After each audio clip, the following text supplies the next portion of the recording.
Welcome करते हैं हम आज फिर आपको एक नई वीडियो के साथ कलाम इक़दस में से हम यशवा की किताब में से आपको कलाम इक़दस सिखा रहे हैं ताकि हम अच्छी तरह से कलाम इक़दस को रीड कर सकें। तो जब कलाम इक़दस बयान करता है कि जब खुदा ने यशवा के साथ बातचीत की, उसे हर चीज़ पर इख्तियार दिया और उसे कहा कि जिस जगह तेरा पाँव का तलवा टिकेगा वो जगह तेरी होगी। तो खुदावंद ने वैसा ही जो प्रॉमिस किया था यशवा के साथ, वैसे ही खुदावंद उसके साथ एक रिश्ते को बनाए रखा। दरअसल यशवा ने अपने रिलेशनशिप जो थे वो खुदा के साथ बेटर रखे, बेहतर रखे। अगर हम अपने रिलेशनशिप खुदा के साथ बेहतर रखेंगे तो हमारी ज़िंदगी में कोई प्रॉब्लम खड़ी नहीं होगी, कोई बीमारी नहीं रह सकती। आप जानते हैं कि जब यशवा उस यरो की दीवार के नज़दीक पहुंचा तो वो यशवा अकेला नहीं था, लावी थे, काहन थे, खुदा के जो कामों को सरंजाम देते थे। जब यशवा, आप ये इमेजिन करें कि यशवा जो था वो एक ऐसा लीडर था कि जो बहुत ही हलीम था, हम्बल था। क्यों? क्योंकि उसने मूसा ने जब उस पर हाथ रख कर दुआ की तो दनाई की रूह उसमें ट्रांसफ़र हुई थी। एक तो वो, और दूसरा खुदावंद का करम था उस पर, क्योंकि खुदा ने जब उस पर वर्ल्ड रिलीज किया तो वो पूरा मस्सा से भरा हुआ था, पूरा ब्लेसिंग से भरा हुआ था, पूरी सरफराजी से भरा हुआ था। और जब खुदा किसी के ऊपर वर्ल्ड को रिलीज करता है तो यकीनन वो वर्ल्ड काम करता है। आप जानते हैं कि जब लादर कब्र में था तो यीशु मसीह ने एक वर्ल्ड रिलीज किया कि ए लादर कब्र से बहरा। बाइबल बयान करती न्यू टेस्टामेंट में कि लादर कब्र से बहर आ गया। जब खुदा वर्ल्ड को रिलीज करता है तो आपको उसके वर्ल्ड की पावर को जानना चाहिए कि उसके वर्ल्ड की पावर क्या है। आज हम MP MN वजीरों की पावर को देखते हैं, खुदा की पावर को हम नहीं देखते।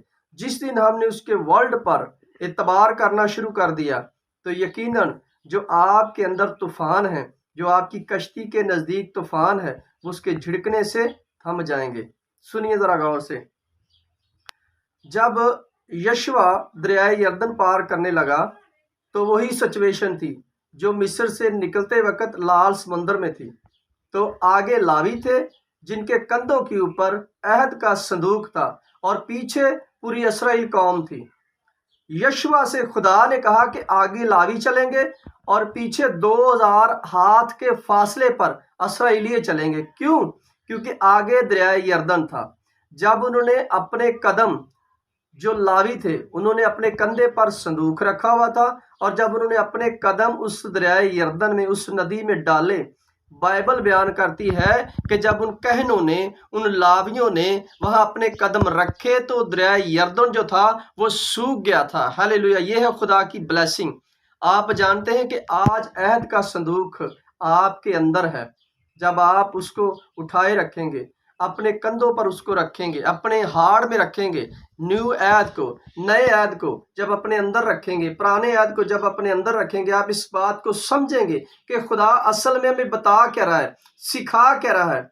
मेरे जीजो, आज न्यू टेस्टामेंट, ओल्ड टेस्टामेंट हमें समझने की जरूरत है कि खुदा हमें सिखा क्या रहा है। आज न्यू टेस्टामेंट हमारे अंदर होना चाहिए, ओल्ड टेस्टामेंट हमारे अंदर होना चाहिए, ताकि हम उस कलाम को अच्छे तरीके से समझ सकें और खुदा के हार्ट की बातों को समझ सकें। यानी ये खुदा के दिल की बातें हैं जो खुदा हमें सिखा रहा है। मेरे जीजो, जब वो दरियाए यरदन सूख गया तो पूरी इसराइल कौम जो थी वो उस नदी से बाहर आई।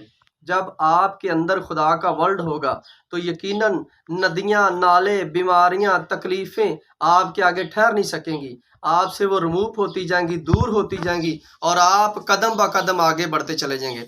अगर आप आगे बढ़ना चाहते हैं तो आपने खुदा के इस वर्ल्ड को अपने ऊपर लेना है। जब वर्ल्ड रिलीज हो तो आपने इसको ग्रैब करना है। ये आपके लिए अच्छा है, ये आपकी जिंदगी के लिए बेहतर है, आपकी फैमिली के लिए बेहतर है। जब नूह ने खुदा के वर्ल्ड को रिसीव किया तो उसने अपनी पूरी फैमिली बचाई। बेशक दुनिया तबाह बर्बाद होगी, लेकिन आपको इस बात से हैरानी नहीं होनी चाहिए, क्योंकि ये खुदा का प्लान था कि उसके बाद उसने नूह से दोबारा दुनिया को शुरू किया, उसके बेटे और बेटियों से। मेरे अज़ीज़ों, आज हमें जानने की ज़रूरत है कि खुदा का कलाम हमें क्या सिखाता है। जब यशवा को खुदा ने एक लीडर बनाकर खड़ा किया तो यशवा ऐसे नहीं चला, खुदा की हजूरी उसके ऊपर थी, उसकी ग्लोरी उसके ऊपर थी, उसकी ब्लेसिंग उसके ऊपर थी। वो ब्लेसिंग के साथ भरा हुआ मेरे अजीज़ों के ना यरू की तरफ सफ़र कर रहा है। और आप जानते हैं कि जब यरू के इर्दो गिर्द वो जा रहे थे तो उनमें लेडीज़ भी थी, बच्चे भी थे, बुजुर्ग भी थे, नौजवान भी थे। वो यीशु अकेला नहीं था और ऐहद का संदूक उनके कंधों पर ही था। और बाइबल बयान करती है कि वो नरसिंगे फूंक रहे थे, वर्शिप कर रहे थे खुदा की, परस्तिश कर रहे थे खुदा की। हालांकि वो यरू की दीवार के बारे में बताया जाता है कि वो आजकल की दीवारों की तरह नहीं थी कि 18 इंची की या 13 इंची की। No no no no, Bible बयान करती कि वो इतनी बड़ी दीवार थी कि उनके ऊपर घर बने हुए थे। वो इतनी बड़ी और चौड़ी थी कि उसके ऊपर घर बने हुए थे। आप इमेजिन कर सकते हैं कि जो इतनी बड़ी दीवार थी उसको गिराना नामुमकिन था, लेकिन खुदा का वर्ल्ड रिलीज हुआ वहां। वो खुदा की एक प्लानिंग थी यशवा की जिंदगी में। उन्होंने अहद का संदूक अपने कंधों पर रखा हुआ लावियों ने, और वो जब 7वां चक्कर आए तो उन्होंने नरसिंगे फूके और वो दीवार अंदर की तरफ नहीं गिरी, बाहर की तरफ गिरी, ताकि जो अंदर लोग थे उस शहर के ये ना समझे कि इन्होंने बाहर से धक्का लगाया है और इन्होंने अंदर की तरफ दीवार को धकेला है, बल्कि वो दीवार जो थी वो बाहर की तरफ गिरी।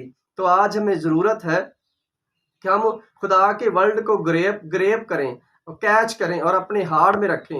और जब दाऊद कहता है कि खुदावंद मैं तेरे कलाम को अपने दिल में रख लिया है ताकि तेरे खिलाफ कोई गुनाह ना करूं, जब हम उसके कलाम को, उसके वर्ल्ड को अपने अंदर रखेंगे तो यकीनन हम बाइस से बरकत होंगे, हम ब्लेसिंग से भरे होंगे। तो जब हम नारा लगाएंगे तो सारी बीमारियां, फाइनेंशियली ट्रबल सारा दूर हो जाएगा। जब हम उसके कलाम पर पूरा ध्यान देंगे, पूरा फोकस रखेंगे, पूरा ईमान रखेंगे, तो हमारी ज़िंदगी में खुदा ब्लेसिंग को रिलीज करेगा। उसने यशवा की ज़िंदगी से बड़ा काम लिया। उसने यशवा की लाइफ को एक ऐसी लाइफ बनाया कि वो जब तक खुदा में चलता रहा वो खुदा की प्रस्तिश करता रहा, और अपने बच्चों को भी उसने यही सिखाया।